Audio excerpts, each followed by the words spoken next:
J'aime la paix. À haute voix, lève-toi et répète. À haute voix. J'aime la paix. J'aime la paix. J'aime la paix. Là-bas. J'aime la paix. Là-bas.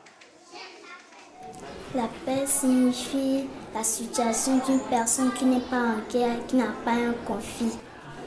Par exemple, comme ça, ici dans notre pays, il y a la guerre, il y a les conflits entre les personnes, mais moi, je préfère la paix. Et je vois les hommes qui courent et les gens qui meurent, et puis ça me fait peur. Et le lendemain, nous ne pouvons pas aller à l'école. Que ce n'est pas bon de tuer les personnes.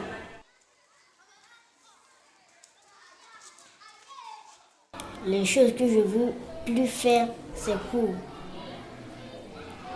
pour venir à l'école.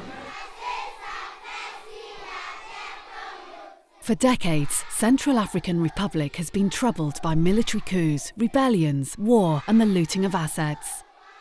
Since 2013, the country has seen the disruption of normal life, human rights violations and the massive displacement of populations.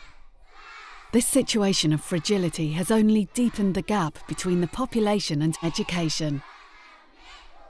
CORDED applique le financement basé sur les résultats dans le secteur de l'éducation.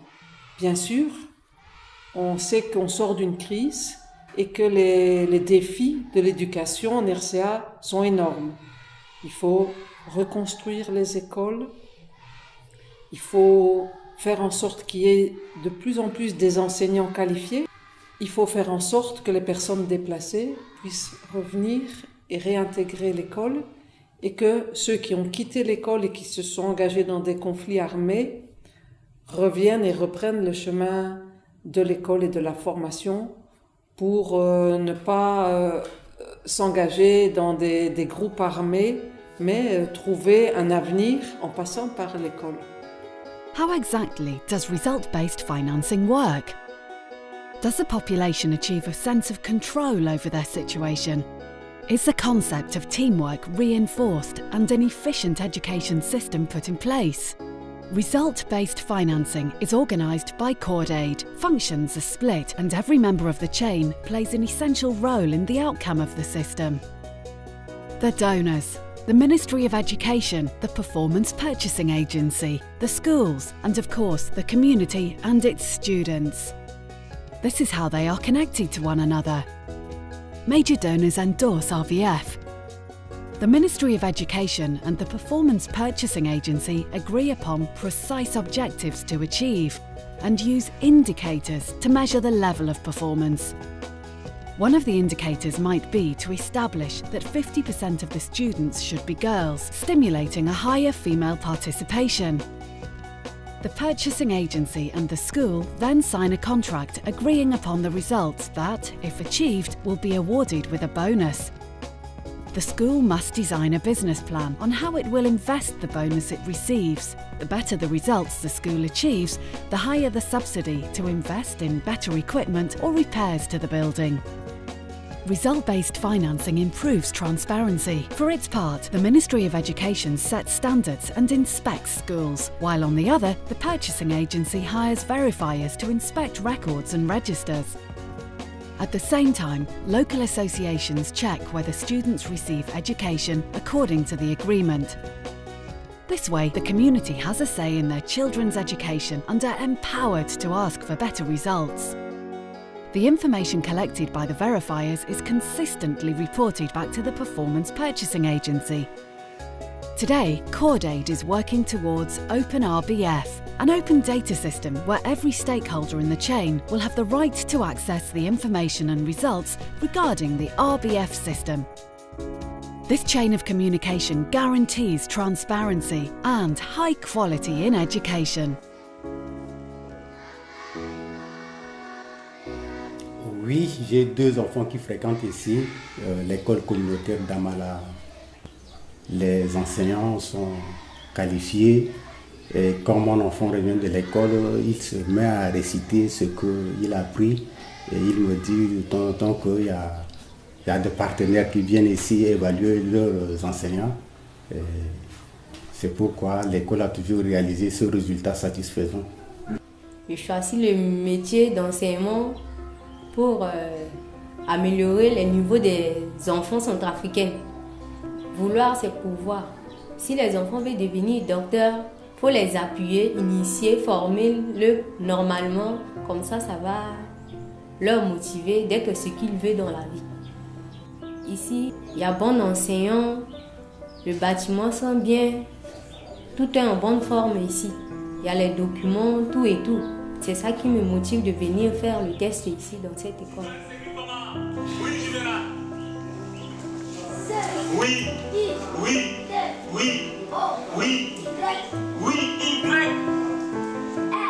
Pendant la crise, l'école a été fermée pendant 2 mois. Grâce à ce système FBR, nous avons recommencé. Oui, pendant la crise, les écoles n'ont pas fonctionné parce que les enfants, comme tout parent est sensible à la vie de son enfant, on a eu à maintenir nos enfants à la maison. Et dès que nous sommes tenus informés que l'école d'Amala a ouvert ses portes, on a pris l'engagement et surtout le courage d'envoyer nos enfants pour qu'ils apprennent. We thought in the beginning that schools would start to recruit more pupils for their schools in order to increase their performance. And actually they didn't. They would focus immediately on the quality of the education that is given because they have a higher level of control over that. So one of the first things that we saw is that the teaching and the quality of the teaching actually went up, and that was also reflected in the satisfaction of the parents because they would see that as well. Notre rôle en tant que parent d'élèves, on est là à chaque instant. Si au début de l'année scolaire comme ça, on s'interpelle, les parents viennent, on fait des réunions, des concertations, ou bien on fait des plannings pour l'évolution de l'école. La façon dont je participe activement, c'est aux réunions. Les idées que nous avons, nous arrêtons ensemble avec l'APE. Et de temps en temps, on vient ici vérifier ce que font nos élèves, nos enfants en classe. Et ils nous mettent en contact permanent pour qu'il y ait un bon suivi dans cette école.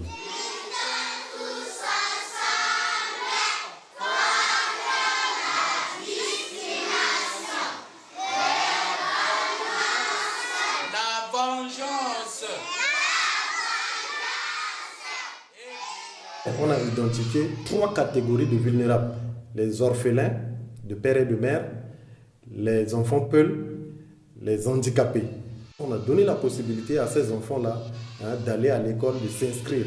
Et nous avons un petit bonus qu'on a exigé aux parents, aux directeurs de l'école, d'inscrire gratuitement, de prendre en charge gratuitement la scolarisation de ces enfants. Le plus marquant, c'est les enfants stigmatisés. Vous voyez, au sein de l'école, on a 2 albinos qui sont là. Et ces enfants-là, ils ne pouvaient pas aller à l'école. Pourquoi? Parce qu'ils étaient rejetés. Et on a essayé de contacter les parents. Et les parents nous ont fait confiance. Ils nous ont remis ces enfants-là. Et ces enfants-là ont également bénéficié de la gratuité de la scolarité.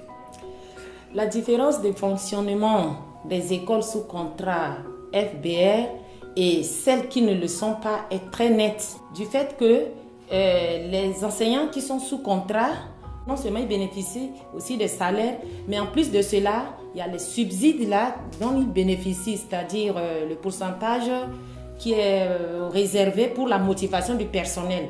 Et ce qui fait qu'une fois le personnel motivé, il produit encore plus, donc il donne beaucoup plus de rendement. L'école met à la disposition des enseignants qui sont sous contrat et tous les matériels dont ils en ont besoin.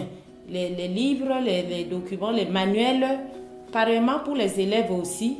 Et là, dans les écoles sous contrat, les conditions de travail sont améliorées. Avec les subsides que nous avons reçus, on a réalisé beaucoup de choses. Nous sommes en train de réaliser un projet de construction de au moins 3 salles de classe afin de pallier à la demande excessive des parents. Donc, ce qui nous a amené à utiliser les subsides et une partie de notre propre fonds pour réaliser ce projet-là. Le système de financement basé sur le résultat contribue naturellement à la qualité de l'enseignement.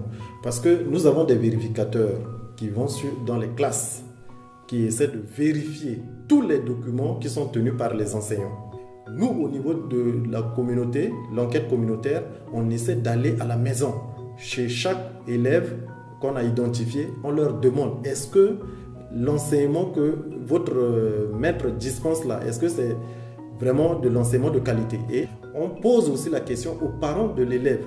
Et à toutes les fois, ils nous répondent qu'ils sont satisfaits de la qualité de l'enseignement fourni par les enseignants.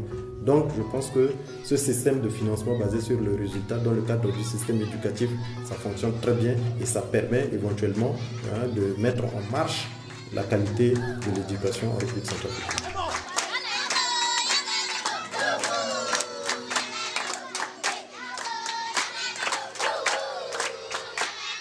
Ce que je peux juste dire pour finir, c'est que c'est vrai que nous avons tout un grand problème au niveau du système éducatif.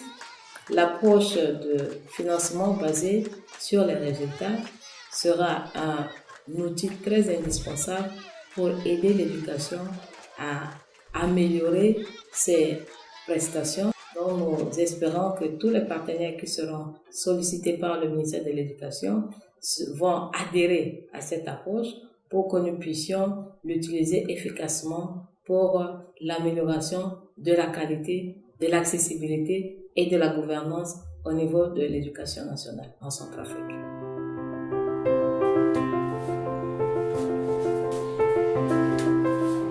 Je veux devenir un docteur parce que bon, comme ma mère aussi fréquente et presque toutes mes cousines, bon, dans la famille, on aime beaucoup les choses de médecine, tantôt de la famille. Je veux devenir docteur en maths pour faire des choses sur le maths parce que je suis fort en maths. Je vais finir de président. Tu vas commander les RCA. Je vais devenir maîtresse parce que les maîtresses enseignent bien. Je pense de devenir une présidente pour que je dise à mes populations d'arrêter de vous tuer, d'arrêter de faire la politique.